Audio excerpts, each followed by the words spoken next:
Corporate విద్యా సంస్థల్లో వరుస ఆత్మహత్యలు కలకలం రేపుతున్నాయి. విద్యార్థుల మరణాలకు అసలు కారణం ఏంటి? ఒత్తిడితోనే చనిపోతున్నారు. విద్యార్థుల మరణాలకు కారణం విద్యా సంస్థల తల్లిదండ్రుల ఒత్తిడి అనే విషయం మీద మనం డిస్కస్ చేస్తున్నాము. మరొకసారి నరేందర్ గారి దగ్గరికి వెళ్దాం. సార్, నరేందర్ గారు, ఏంటి అసలు చదువుకుంటున్నామా, చదువుని కొంటున్నామా? ఏం జరుగుతుంది విద్యా సంస్థల్లో?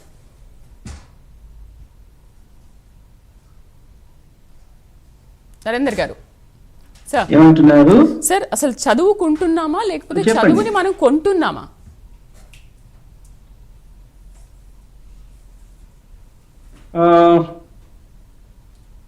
చాలా వరకు చదువుకుంటున్నాము, అంతే అయిపోయింది ఇప్పుడు. సో అది మంచి పరిణామం కాదు. పిల్లల మేధాశక్తిని గమనించి వాళ్ళకి తగ్గట్టు చేర్పించి వాళ్ళ వాళ్ళ వాళ్ళ ఇష్టం ప్రకారమే చదివించాలి.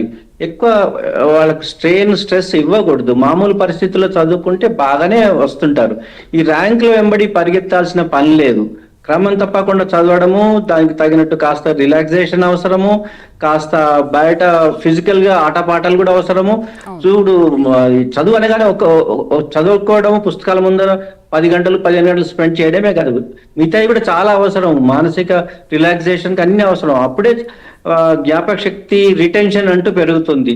కంటిన్యూస్ గా చదివితే పెరగదు, ర్యాంకులు రావు. ర్యాంకులు వెంబడి ఎవ్వరు పడకూడదు. వాళ్ళ నాలెడ్జ్ పెంచుకునే ప్రయత్నం చేస్తూనే ఇవన్నిటికీ ప్రిపేర్ కావాలి ఎగ్జామ్స్. కానీ నాలెడ్జ్ లేకుండా ఓన్లీ ర్యాంకుల కోసమే ABCD 1 2 3 అవే నేర్చుకుంటే రేపు పాస్ అయిన తర్వాత కూడా ఒరిజినల్ సబ్జెక్టులో ప్రాబ్లం వస్తుంది. వాళ్ళకు ఒరిజినల్ నాలెడ్జ్ ఉండటం లేదు. ఇంజనీరింగ్ లో ఒరిజినల్ నాలెడ్జ్ ఉండటం లేదు. మెడిసిన్ లో ఒరిజినల్ నాలెడ్జ్ ఉండటం లేదు. బేసిక్ నాలెడ్జ్ ఉండటం లేదు.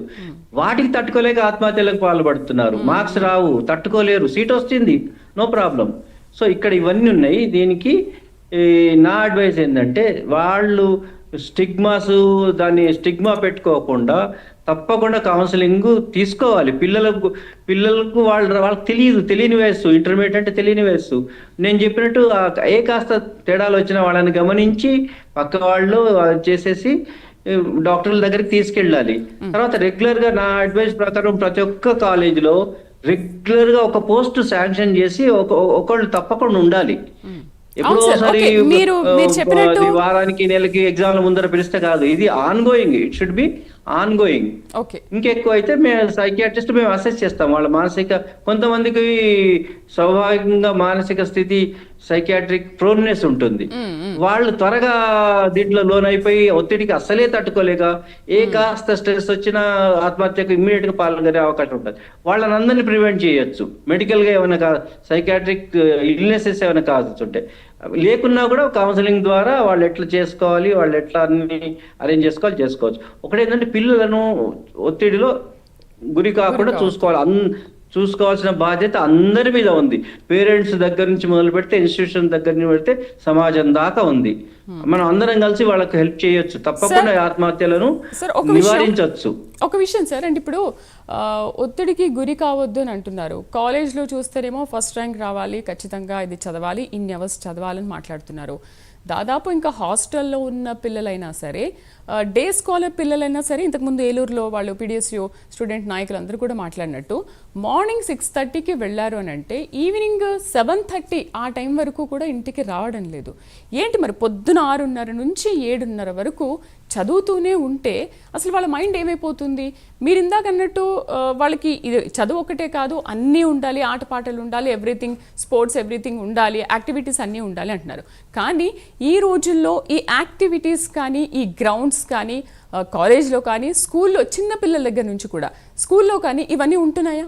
ఎక్కడ ఉండట్లేదు కదా. అవునండి, చాలా వాటిల్లో లేవు. అసలు చాలా వాట్లేంది, అతి కొద్ది ఎందుకంటే బిల్డింగ్స్ లలో అపార్ట్మెంట్ లో పెట్టేస్తున్నారు. అది కూడా మనం వీ కెన్ సే నెగ్లిజిబుల్.